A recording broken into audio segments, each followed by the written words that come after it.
Chilli powder అన్ని రకాల వంటలకు పచ్చళ్లకు సరైన chilli powder. No colour no chemicals. Ladies and gentlemen, welcome to iDream media. నేను ప్రియదర్శన్. సో మనం ఎంతోమంది ఛాంపియన్ల కథలు విన్నాం, లెజెండ్ల కథలు విన్నాం. కాకపోతే ఈయన కొంచెం డిఫరెంట్. ఎందుకంటే ఒకప్పుడు ఛాంపియన్ అనమాట, పడిపోతాడు. పడిపోయిన తర్వాత మళ్ళీ తిరిగి ఛాంపియన్ అవుతాడా అని అందరూ అనుకుంటారు. కాకపోతే లెజెండ్ అవుతాడనమాట. అతని కథే అర్జున్ చక్రవర్తి. ఒరిజినల్ నేమ్ నాకైతే తెలీదు. సో ఆ సినిమా మీద ఆల్రెడీ ఆ టీజర్ వచ్చినప్పుడే 46 ఇంటర్నేషనల్ అవార్డ్స్ గెలుచుకుంది. ప్రజెంట్ అయితే దాని మేకర్ మనతో పాటు ఉన్నారు, విక్రాంత్ రుద్ర గారు. మాట్లాడదాం. హాయ్ సార్, బాగున్నారండి? All good bro. Yeah, so బాగున్నానండి. సో ఫస్ట్ ఆఫ్ ఆల్ ఈ పేరు వినగానే అర్జున్ చక్రవర్తి అని ఎక్కడ కొడితే మాకేం దొరకలేదు రీసెర్చ్లో అయితే. సో పేరు అయితే మార్చారని, ఒక రియల్ లైఫ్ స్టోరీని పేరు మార్చి ఇలా ఇన్స్పైర్ అయ్యి తీస్తున్నారని తెలిసింది. బట్ బిఫోర్ దట్ మీ గురించి, ఐ మీన్ విక్రాంత్ రుద్ర అనే పేరు త్వరలో గట్టిగా వినబడబోతుంది అని మీ టీజర్ ట్రైలర్ చూసిన తర్వాత ఈవెన్ గూగుల్ కూడా చెప్తుంది అనమాట. సో ఏంటి అసలు ఫస్ట్ ఆఫ్ ఆల్, బికాజ్ చాలామంది ఈ ఫిల్మ్ మేకింగ్ జర్నీలో 11 రోజుల్లో సినిమా తీసిన పూరి జగన్నాథ్ గారు 11 రోజుల్లో తీసిన సీన్స్ కూడా ఉన్నాయి. బట్ దీని వెనక చాలా ఇయర్స్ ఆఫ్ స్ట్రగుల్ ఉంది. బికాజ్ మనం రోషన్ని చూస్తే చిన్నప్పుడు మనోడు చిన్నోళ్ళ ఉన్నాడు, ఇప్పుడు ఏకంగా మనోడు కోర్ట్ సినిమాలో హీరోగా చేశాడు. సో చాలా ఇయర్స్ ఆఫ్ స్ట్రగుల్ ఉన్నట్టు కనిపిస్తుంది. సో ఎంత స్ట్రగుల్ పెట్టుకుని ఒక సినిమాని, డెబ్యూ సినిమాని ఇన్ని రోజులు తీయడం వెనక ఖచ్చితంగా ఒక స్ట్రాంగ్ ఎమోషన్ లేకపోతే పాసిబుల్ అవ్వదు. సో ఏంటి దీని వెనక ఉన్న మీ స్ట్రాంగ్ ఎమోషన్, ఇంటెన్షన్ ఏంటి? అంటే ఫస్ట్ ఆఫ్ ఆల్ ఇప్పుడు ఈ సినిమా డైరెక్ట్ చేయడానికి రీజన్ వచ్చేసి సబ్జెక్ట్ స్టోరీ. సో ఈ స్టోరీ ఆల్మోస్ట్ నేను చిన్నప్పుడు 9 years ఉన్నప్పటి నుంచి విన్న ఒక స్టోరీని అది నాలో ట్రావెల్ అవుతూ స్టోరీగా డెవలప్ అయింది.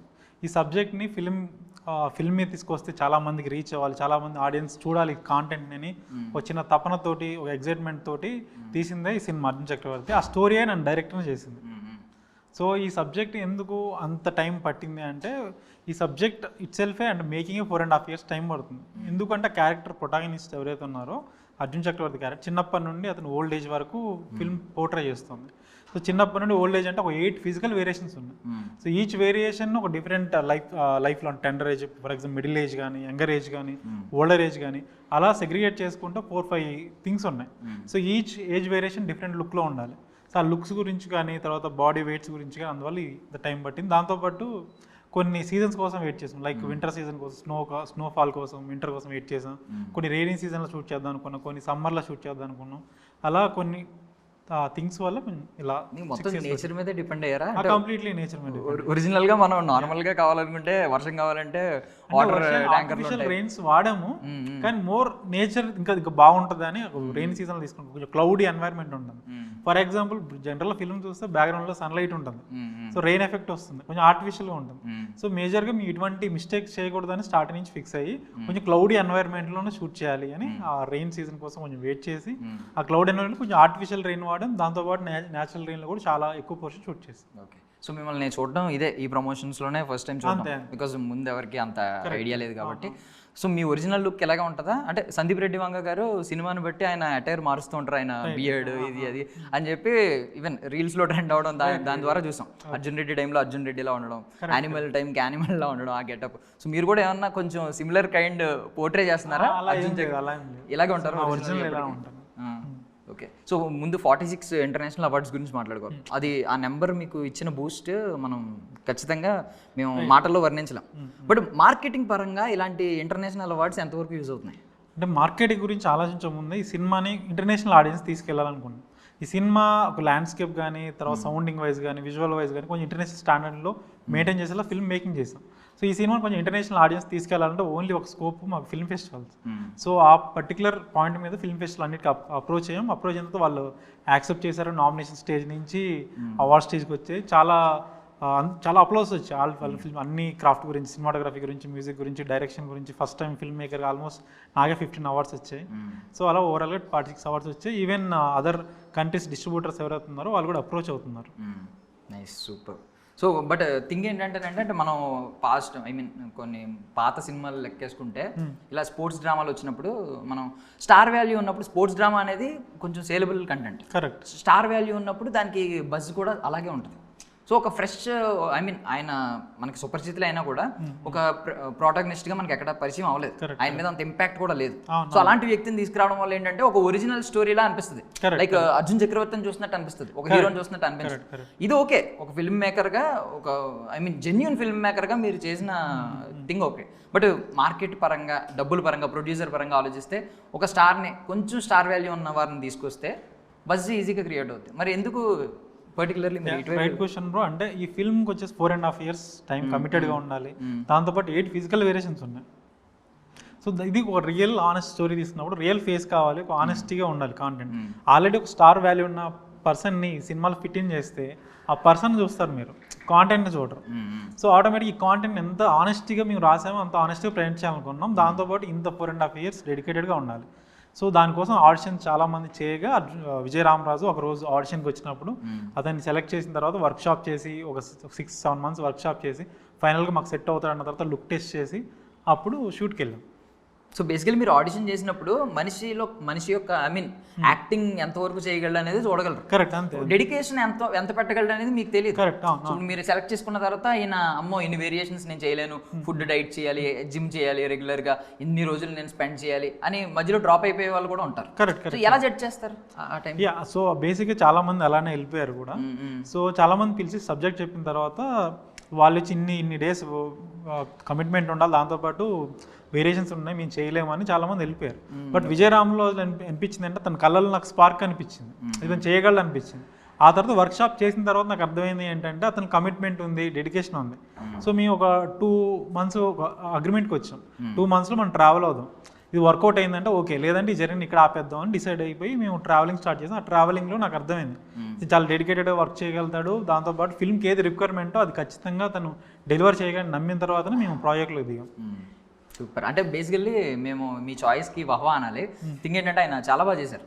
మేము అంటే టూ ఎర్లీ జడ్జ్ చేయడానికి, బట్ ఏదో సామెత ఉంటుంది కదా, బియ్యం గింజలు చూసి చెక్ చేయొచ్చు అని, అలాగా టీజర్ ట్రైలర్ చూసి చెప్పేయచ్చు ఆయన వేరియేషన్స్ కానీ. అంటే ఫిజికల్లీ ఎంత ట్రాన్స్ఫర్మేషన్ ఉందో మెంటల్లీ కూడా అంతే స్ట్రాంగ్గా పోర్ట్రే చేయగలిగారు. ఈవెన్ చాలా వేరియేషన్స్ కనిపించింది నాకు, అక్కడే కనిపించింది స్ట్రగుల్ అంతా, చాలా ఎమోషన్ పెట్టుకున్నారు. బట్ ఇంత ఎమోషనల్ జర్నీ ఈ ఫిల్మ్ మేకింగ్ మీద ఉన్నప్పుడు రిజల్ట్ మీద కూడా చాలా హోప్స్ ఉంటాయి, రకరకాలు ఉంటాయి. ఏం ఎక్స్పెక్ట్ చేస్తున్నారు అసలు? ఆడియన్స్ ఎలా రిసీవ్ చేసుకుంటారు అనుకుంటున్నారు? 100% ఆడియన్స్ అందరికి నచ్చుద్ది. In terms of commercial values పక్కన పెట్టేస్తే, but every common man connect అయ్యే పాయింట్స్ అని సినిమాలో ఉన్నాయి. So Arjun Chakravarthy cinema sport background ఫిల్మే, బట్ స్పోర్ట్ కంటే బియాండ్ ఉంది సబ్జెక్ట్. సో ఒక పర్సనల్ జర్నీ ఉంది, అతను చిన్నప్పటి నుండి ఓల్డ్ ఏజ్ వరకు జర్నీ ఉంది, ఒక beautiful father and son emotion ఉంది, ఒక బ్యూటిఫుల్ లవ్ స్టోరీ ఉంది, ఒక బ్యూటిఫుల్ ఫ్రెండ్షిప్ ఉంది. సో ఇన్ని లేయర్స్ చాలా ఉన్నాయి. సో ప్రతి ఒక్క కామన్ మ్యాన్ ఎవరైతే చూస్తారో వాళ్ళ పర్సనల్ లైఫ్లో జరిగిన ఇన్సిడెంట్లు చాలా రిప్లికేట్లు ఉంటాయి. సో అందరూ రిలేటబుల్ కాంటెంట్ ఉంటుంది, దాంతోపాటు అందరూ కనెక్ట్ అవుతారు. ఎండ్ ఆఫ్ ది డే థియేటర్కి వచ్చిన ఆడియన్స్ మాత్రం బయటకు వెళ్ళేటప్పుడు ఒక సాటిస్ఫాక్షన్తో వెళ్తాడు, ఒక చిరునవ్వుతో వెళ్తాడు, కొంతమంది ఒక బరువైన హృదయాలతో కూడా వెళ్తారు. సో ఒక్కొక్క ఎలిమెంట్ ఒక్కొక్క డిఫరెంట్ పర్సనాలిటీకి కనెక్ట్ అవుతుంది. సో ఒకప్పుడు సినిమాలు మనం తీసి సర్ప్రైజ్ చేయడం అనేది ఒక థింగ్ ఉండేది. ఇప్పుడు ఏంటంటే ఫిల్మ్ మేకర్ యొక్క బాధ్యత ఇంకోటి ఏం పడిందంటే ఆడియన్స్ని ప్రిపేర్ చేయాలి, ఆడియన్స్ మైండ్ని. బికాజ్ ఏంటంటే మనం ట్రైలర్ టీజర్ చూసి వాడు ఏదో ఊహించుకుంటున్నాడు, వస్తున్నాడు, అక్కడ వేరే అద్భుతమైన కంటెంట్ ఉన్నా కూడా వాడు రిలేట్ అవ్వక బాగాలేదు మేము వేరే అనుకుని వచ్చాం అని డిసప్పాయింట్మెంట్తో వెళ్తున్నాడు. సో మనం ఆడియన్ని ముందే ప్రిపేర్ చేయగలిగితే ఇది కంటెంట్ అని చెప్తే వాడు అదే ఎక్స్పెక్టేషన్స్తో వస్తాడు, ఖచ్చితంగా మేకింగ్లో చూస్తాడు, ఎంత బాగుందనే చూస్తాడు, పాజిటివ్ టాక్తో బయటకు వెళ్తాడు. సో ఈ బాధ్యత కూడా మీ మీద ఉంది. మరి ఎలా చెప్తున్నారు అంటే ఆడియన్స్ని ఎలా ప్రిపేర్ చేస్తున్నారు? ఈ కంటెంట్ ఇది ఉంటుంది సినిమాలో, మొత్తం ఇదే ఉంటుంది, మీరు వేరే బియాండ్ వేరే ఎక్స్పెక్ట్ చేయకండి, ఈ కైండ్ ఉంటుంది. లేదంటే ఒకవేళ వాళ్ళు ఎక్కడి వరకే ఆలోచించారనుకోండి, కబడ్డీ మొత్తం అన్నీ ఇవి ఉంటాయి అవి ఉంటాయి ఇలా ఉంటుందని ఆలోచిస్తే కమర్షియల్ ఫార్మేట్లో ఇవి ఉండవు, బియాండ్ దట్ ఉంటుంది అని ఏదో ఒకటి చెప్పాలి. మీరు ఎలా ప్రిపేర్ చేద్దాం అనుకుంటున్నారు ఆడియన్స్? ఇప్పుడు ఆడియన్స్ వచ్చేసి ఇప్పుడు మేము వచ్చే టీజర్ ట్రైలర్స్ ఏది ఎంత ఆనెస్టీగా ఉందో ఫిల్మ్లో అదే ఉంటుంది. సో ఎంటైర్ స్టోరీని మేము బియాండ్ అంటే ఆడియన్స్ ముందే చెప్దాం అనుకుంటున్నాం. ఈ సబ్జెక్ట్ వచ్చేసి ఏంటంటే ఇప్పుడు వచ్చిన స్పోర్ట్ ఫిల్మ్ అంటేలో ఒక గ్లోరిఫైయింగ్ ఎండింగ్తో క్యారెక్టర్ ఎండ్ అవుతుంది. లైక్ ఎగ్జాంపుల్ ఏ ఫిల్మ్ తీసుకున్నా ఈ హీరో క్యారెక్టర్ వచ్చేసి చాలా స్ట్రగుల్ అవుతూ ఫైనల్గా ఇండియాకి ఆడిన తర్వాత అతన్ని లైఫ్ అచీవ్మెంట్ చేసిన తర్వాత ఎండ్ అయిపోతుంది. ఈ సినిమా వచ్చేసరికి ఇండియాకి ఆడడానికి కష్టాలు ఏముండవు, ఇండియాకి ఆడిన తర్వాత అతను పర్సనల్గా లైఫ్లో ఒకటి సాధించాలనుకున్నాడు, ఆ పర్సనల్ లైఫ్లో సాధించాల్సిన ఒక పాయింట్ కోసం తను స్ట్రగుల్ అవుతూ ఫైనల్గా అవన్నీ ఆబ్స్టకల్స్ అన్ని బ్రేక్ చేస్తూ ఫైనల్గా ఇలా సాధించడం అనేది సినిమా ఉంటుంది. ఈవెన్ మీరు టీజర్ కానీ ట్రైలర్ కానీ చూస్తే ఎక్కువ ఎమోషనల్ కాంటెంట్ ఉంటుంది. సో మోర్ దెన్ ఏ గేమ్ ఎమోషనల్ కాంటెంట్ ఉంటుంది. అండ్ ఈవెన్ మీరు ఒకవేళ ఇప్పుడు ఇన్స్పైర్ అయ్యి అదే స్టోరీని నార్మల్గా ఫిక్షనల్గా చూపించాలనుకుంటే ఈ జనరేషన్ ఇప్పుడు చూపించేయచ్చు. సో దానికి మీరేం పీరియాడికల్ డ్రామాకి తీసుకోవాల్సిన బాధ్యతలు ఏం తీసుకోకర్లేదు, లొకేషన్స్ ఎత్తుక్కోకర్లేదు, మీకు కన్వీనియంట్గా ఏముంటే అవి తీసేయచ్చు, ఎక్కడో గ్రౌండ్లో వెతుకున్నవి. బట్ ఇక్కడికి వచ్చేసరికి మీరు పీరియాడికల్ డ్రామా 1980s 70s ఆ బ్యాక్డ్రాప్ కదా. సో దీంట్లో అంటే మీరు ఒక డెబ్యూటెంట్గా మీకు ఏమైనా ఛాలెంజింగ్ అనిపించిందా? ఈవెన్ మీ టీం కూడా, టెక్నికల్ టీం కూడా నాకు తెలిసి డెబ్యూటెంట్స్ ఆల్మోస్ట్. ఎవరు? జగదీష్ గారు. అంటే వాళ్ళందరూ స్టార్ట్ అయినప్పుడు కొత్త వాళ్ళు. సో అంటే సబ్జెక్ట్ రాసినప్పుడే ఈ రీసెర్చ్ అంతా చేసాం కంప్లీట్గా. ఢిల్లీ వెళ్ళిపోయి అక్కడ గ్రంథాలయాలు ఉన్న ఆర్కైవ్స్ అన్ని రీడ్ చేసాం. అప్పుడున్న ప్లేయర్స్ ఎలా ఉండేవాళ్ళు, కోట్స్ ఎలా ఉండేవి, కాస్ట్యూమ్స్ ఎలా ఉండేవి, వాళ్ళు చెప్పల్స్ ఎలా ఉండేవి, ప్లేయర్స్ అవన్నీ రీసెర్చ్ చేసాం. సో మోర్ దాన్ దట్ ఏంటంటే ఈ సబ్జెక్ట్ అనేది హోల్డ్ చేసింది అందరినీ, టీం అందరినీ. సో ఈ సబ్జెక్ట్ ఆల్మోస్ట్ నాకు చిన్నప్పటి నుండి మా గురువు గారి సబ్జెక్ట్ అది, మా గురువు గారి స్టోరీ. సో ఆ స్టోరీ ఎంత ఆనెస్ట్గా ప్రజెంట్ చేయాలన్న పట్టుదలే మా టీం అందరినీ ఆ సబ్జెక్ట్ డ్రైవ్ చేస్తూ ముందుకు తీసుకెళ్ళాను. ఈవెన్ ఆ డీటెయిలింగ్ గురించి వస్తే ఈవెన్ అప్పుడున్న కోడ్స్ మెజర్మెంట్స్ డిఫరెంట్గా ఉండేవి. సో ఆ మెజర్మెంట్స్ అనేవి ఈ 70sలో డిఫరెంట్ ఉన్నాయి, 80sలో డిఫరెంట్ ఉన్నాయి, 90sలో డిఫరెంట్ ఉన్నాయి. ఆ మెజర్మెంట్ కూడా పర్టికులర్గా ఉండేది. నెక్స్ట్ సాయిల్ కలర్స్ ఉండేవి. సో 1970sలో ఎక్కువ హర్యానా సాయిల్ కలర్స్ ఉండేవి. నెక్స్ట్ దాని తర్వాత ఎర్రమట్టి కలర్ వచ్చేది. దాని తర్వాత డిఫరెంట్ కలరింగ్ ఉంది. ఆ కలర్ టోన్స్ కూడా మేము మ్యాచ్ చేయడం కోసం నార్మల్ మన దగ్గర ఉన్న మట్టితో దాంట్లో గీ కలిపి, పసుపు కలిపి ఆ హర్యానా టోనింగ్ చేసాం. దాంతోపాటు మీరు కాస్ట్యూమ్ వైజ్ చూసుకుంటే, డీటెయిలింగ్ కాస్ట్యూమ్ వైజ్ చూసుకుంటే, సో అప్పుడున్న కలర్స్ జెర్సీల మీద జస్ట్ పెన్తో రాసేవాళ్ళు. ఓకే, 7 నెంబర్ జెర్సీ నెంబర్ తను పెన్తో రాసాం. ఇప్పుడు మేము కూడా ఏం చేస్తామంటే పెన్తో రాసాం అన్ని. సో దాని తర్వాత 1980కి వచ్చేసరికి స్కెచ్లు ఉండేవి, ఆ స్కెచ్తో రాసాం. దాని తర్వాత పెయింట్లు వచ్చాయి, నార్మల్ మనం పెయింట్ వేస్తాం ఆ పెయింట్లు వచ్చాయి. దాని తర్వాత ప్రింట్లు వచ్చాయి. ఈ వేరియేషన్ కూడా కనిపిస్తుంది. దాంతోపాటు 1950s ఎపిసోడ్ ఉంటుంది. ఆ ఎపిసోడ్లో కూడా ఇండియన్ జెర్సీస్ కూడా అవన్నీ స్టిచ్ చేసినాయి. ఇక్కడ ఇండియా ఫ్లాగ్ ఉంటుంది కదా, అవన్నీ స్టిచ్ చేసినాయి కంప్లీట్గా. మేము కూడా జస్ట్ అది స్టిచ్ చేస్తేనే అందరు పీపుల్తో స్టిచ్ చేసి జెర్సీస్ రెడీ చేసాం. దాంతోపాటు ఈచ్ అండ్ ఎవ్రీ కాస్ట్యూమ్ కూడా న్యూగా ఉండకూడదు. ఇప్పుడు జనరల్ లైఫ్లో మనం వేసుకునే డ్రెస్లు ఏవి కొత్తగా ఉండవు, ఆల్రెడీ వాడేసినవి వాడుతుంటాం జనరల్ పీపుల్ అంతా. సో అవి కూడా న్యాచురల్గా ఉండాలి. దానికోసం కంప్లీట్గా దాన్ని అంతా స్క్రబ్ చేసి, చెప్పులు కూడా స్క్రబ్ చేసి, పారాగాన్ ఓల్డ్ చెప్పులు ఉండే అవన్నీ స్క్రబ్ చేసి అరిగిపోయి ఎలా ఉంటుందో అలా ఫీల్ వచ్చి కంప్లీట్ న్యాచురల్గా షూట్ చేసాం. దాంతోపాటు నేచర్ దగ్గరనే షూట్ చేస్తాం. అదే చాలా జాగ్రత్తలు తీసుకున్నారు అసలు, సూపర్. అసలు అంటే రీసెంట్గా ఒక పెద్ద సినిమా చూశాను నేను, ఒక పెద్ద సినిమా, ఒక స్టార్ వాల్యూ ఉన్న పర్సన్, ఒక మంచి డైరెక్టర్, ఎమోషనల్ డైరెక్టర్, మన సినిమా కనెక్ట్ అయ్యే డైరెక్టర్ లెక్కేసుకుంటే అర్థమే ఉంటుంది. రీసెంట్గా ఒక సినిమా, ఆ సినిమాలో ఏంటంటే 1980s 90s ఏదో చెప్పారు స్టోరీ అని చెప్పి. అక్కడ హీరో ఏం చేస్తాడంటే సడన్గా హీరోకి హెయిర్ ఎక్కువ ఉంటుంది, ట్రిమ్మర్ తీసి ఇలా అంటూ ఉంటాడు. నార్మల్గా నేను వెళ్ళి చాట్ జీపీటీని వీటిని అడిగా, ట్రిమ్మర్ ఎప్పుడు వచ్చింది మన వాడుక కంటే. ఐ మీన్ 2000 దాటిన తర్వాత, ఐ మీన్ నియర్లీ 2010-14 ఆ టైంలో వచ్చింది. 10 దగ్గర నుంచి వచ్చింది మనకి ట్రిమ్మర్ ఎక్కువ వాడుక ఇక్కడ. చాలా సింపుల్గా ట్రిమ్మర్ తీసుకుని చేసుకుంటూ ఉంటాడు. ఏంటిది ఎలా పెట్టాడు అని అనిపించింది. బట్ ఈవెన్ ఆ మేకర్ని మేము ప్రెస్ మీట్లో ఎప్పుడు కనిపించి అడగలేదు. ఆయన దానికి ఇంకా డౌట్ అయితే క్లియర్ అవ్వలేదు. బట్ మీరు తీసుకున్న చూడండి, మీరు తీసుకున్న జాగ్రత్త. నార్మల్గా అయితే ఇదే షర్ట్స్ ఇన్ని తీసుకోకుండా ప్రింట్ చేయించుకొచ్చి 1980sలో కూడా వేసేయచ్చు.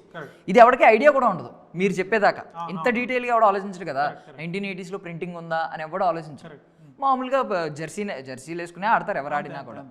ఆ కలర్ ప్యాలెట్ చూస్తాం మహా అయితే, ఆ మట్టి చూస్తాం, ఆ బ్యాక్గ్రౌండ్ చూస్తాం ఏముంది అని చెప్పి. బట్ మీరు ఇంత డీటెయిల్గా ఆలోచించడం చాలా గ్రేట్ థింగ్ అసలు, సూపర్ అసలు.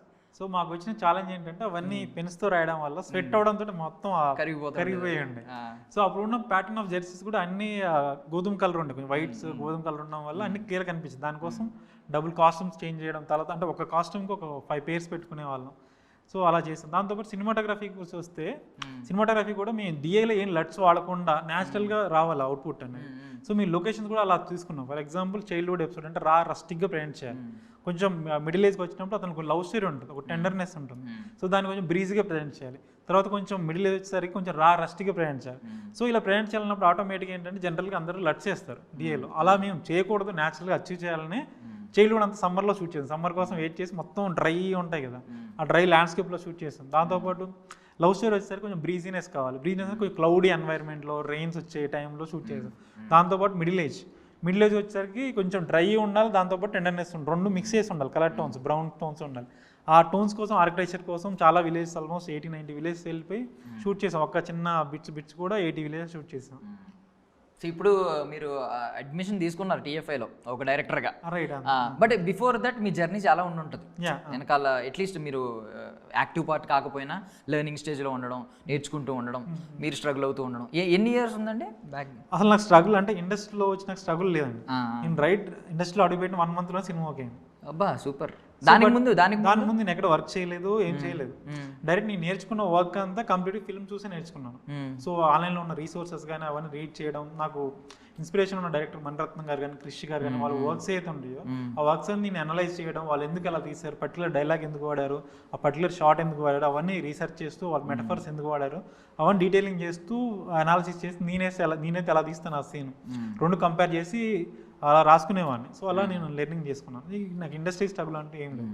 అసలు బేసికల్లీ డైరెక్టర్స్ని మనం కొంతమందిని ఎలా చూస్తామంటే సినిమాటోగ్రఫీ బ్యాక్గ్రౌండ్ నుంచి వచ్చిన వాళ్ళు ఉంటారు, ఎడిటింగ్ బ్యాక్గ్రౌండ్ నుంచి వచ్చిన వాళ్ళు ఉంటారు. వాళ్ళు ఏంటంటే ముందే వాళ్ళ చేతిలో ఒక క్రాఫ్ట్ ఉంటుంది, ఒక ఆర్ట్, ఏదో ఒక టూల్ నేర్చుకుని కంప్లీట్గా ఎలా వస్తూ ఉంటారు.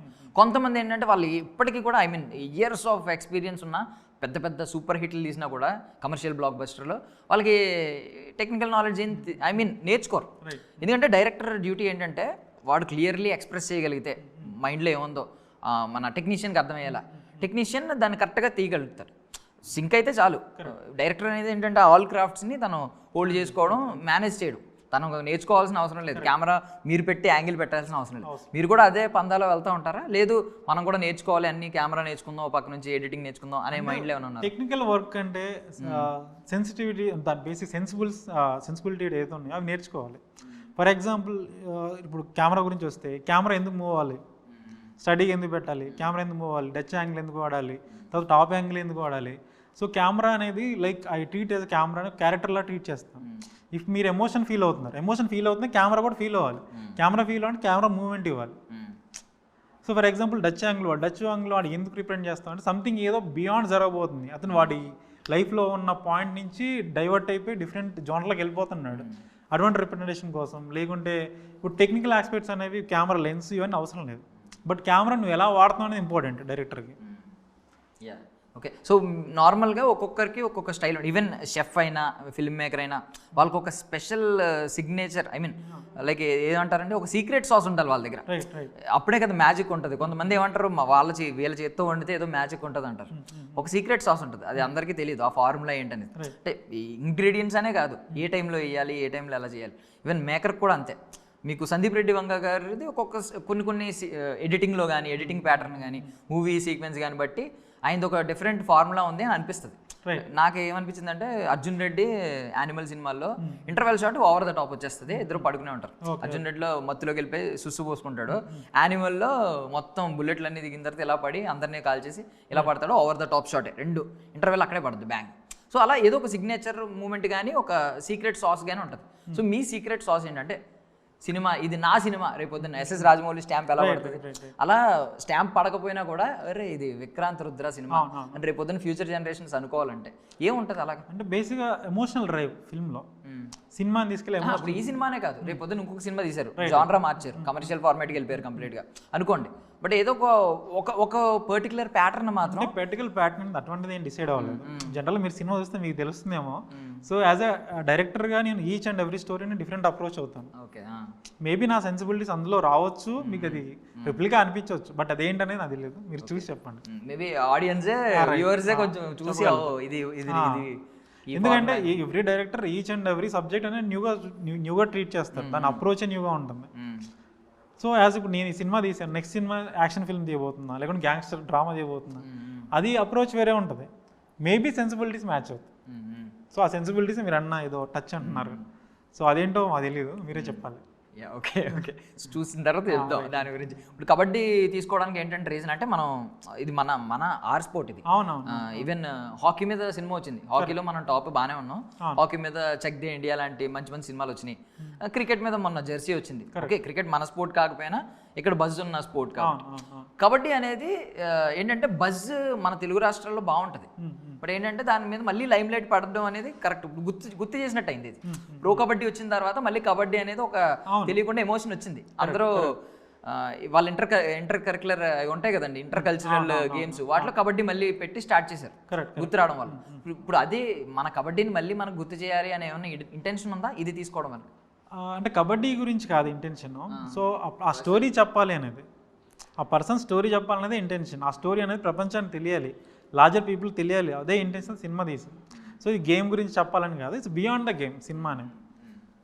మీరు నార్మల్గా ఒక క్యారెక్టర్ ఆర్క్ సృష్టించారు. అంతే. అంటే ఒక మనిషి మంచి ఫామ్లో ఉన్నప్పుడు పడిపోతే మళ్ళీ ఎలా రీబౌన్స్ అవ్వగలడు అంటే అసాధ్యం అని అనుకుంటాం. ఒకసారి పడిపోయిన తర్వాత ఇంకా మన వల్ల అవ్వదు, ఇంకా డిప్రెషన్లోకి వెళ్ళిపోయిన వాళ్ళు ఇంకా మళ్ళీ తిరిగి వెళ్ళమన్న వాళ్ళకి ఇది కొంచెం ఇన్స్పైరింగ్గా ఉంటుంది.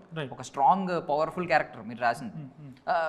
అంటే ఇది మీరు క్యారెక్టర్ పేరు ఎప్పుడైనా రివీల్ చేద్దాం అనుకుంటున్నారా, ఇంకా అర్జున్ చక్రవర్తిగానే ఉంచుతారా? రివీల్ చేస్తాం, ఫిల్మ్ మధ్యలో ఉంటుంది, ఫిల్మ్లోనే రివీల్ అవుతుందా? అర్జున్ చక్రవర్తి అనేది అతని పేరే, ఒరిజినల్ ఏమైనా అక్కడ? ఒరిజినల్ ఆయనకు 2 నేమ్స్ ఉన్నాయి. గేమ్లో అందరూ అర్జున్ చక్రవర్తి అని పిలిచేవాళ్ళం. ఓకే. సో అందువల్ల అర్జున్ చక్రవర్తి పెట్టి ఆ సినిమాలో మీకు కన్వే అవుతుంది. ఓకే. అంటే మరి గూగుల్లో ఏం చెప్పలేదు అర్జున్ చక్రవర్తి కొడితే, అందుకని డౌట్ వచ్చింది. అంటే బేసిక్ అంటే ఆ టైంలో ఉన్న ప్లేయర్స్ చాలా మంది నేమ్స్ ఎవరు తెలియదు. ఈవెన్ ఆర్కైవ్స్ నేను ఢిల్లీ వెళ్ళిపోయి అక్కడ ఉన్న లైబ్రరీస్ అని చెక్ చేసినా కూడా అక్కడే డీటెయిల్స్ ఏం లేవు. సో ఇది 1980s 70s ఆడడం వల్ల ఉంది. దాని ముందు 1990 తర్వాత ఏషియన్ గేమ్స్ వచ్చాయి. ఏషియన్ గేమ్స్ నుంచి డేటా ఉంది, దాని బిఫోర్ ఏం జరిగిందంటే ఎవరి దగ్గర డేటా లేదు. ఈవెన్ ఆ ప్లేయర్స్ని అప్రోచ్ అయ్యి కనుక్కున్నా కూడా అప్పుడు అంత లైమ్ లైట్ లేదు. వీళ్ళు ఇప్పుడు వేరే కంట్రీ వెళ్ళి ఆడినా కూడా వాళ్ళకి పెద్ద ఫెసిలిటీస్ లేవు, కెమెరాలు, లైవ్ స్ట్రీమ్ అంటే అప్పుడు లైవ్ స్ట్రీమ్ అంటే ఇంపాసిబుల్ లేవు, ప్రెస్ కూడా పెద్ద కవరేజ్ లేదంట. ఆయన ఉన్నారంటే ఇప్పుడు 2004 చనిపోయారు. అంటే ఎనీ రీజన్ అంటే బోట్ యాక్సిడెంట్లో చనిపోయారు ఆయన. Okay okay. సో అదొక చాలా డ్రామాటిక్ ఇన్సిడెంట్. దాన్ని కూడా మేము పిక్చరైజ్ చేద్దాం ట్రై చేసాం, కానీ బట్ ఫిల్మ్కి అవసరం లేదు అనిపించింది. బేసికల్లీ రియల్ లైఫ్లో ఏంటంటే మనకి అన్ని పాజిటివ్ ఎండింగ్లు, సక్సెస్ఫుల్ ఎండింగ్లు ఉండవు. Correct correct. బట్ మీరేమన్నా సినిమాటిక్ లిబర్టీ తీసుకుని పాపం మంచి ఎండింగ్ ఇద్దాం ఆన్ స్క్రీన్ అయినా ఏమన్నా అనుకున్నారా? రియల్ లైఫ్ సినిమాటిక్ లిబర్టీస్ అసలు సినిమాలు తీసుకోలేదు, ఓన్లీ ఒక 10% తీసుకున్నాం, అది కూడా లవ్ స్టోరీలు తీసుకున్నాం. ఎందుకు లవ్ స్టోరీలు తీసుకోవాల్సి వచ్చిందంటే ఆయన ఎలా లవ్ చేశాడు, ఎక్కడ మీట్ అయ్యాడని మనకు తెలియదు. సో నా విజన్ అక్కడ వాడాను, బట్ అమ్మాయిని లవ్ చేశారు, అమ్మాయి పేరు ఏంటి, ఈ బ్యాక్గ్రౌండ్ ఏంటి, అవన్నీ తెలుసు. సో దాన్ని ఎలా ప్రజెంట్ చేయాలనేది నేను చూశాను తప్ప మిగతా అంతా యాస్థెటిక్గా 100% అక్యురసీతోనే ఫిల్మ్ తీసాం. సో ఎండింగ్ గురించి వస్తే ఇది బౌన్స్ బ్యాక్ కంటే ఒక జర్నీ ఫీల్ అవుతారు అందరు ఆడియన్స్.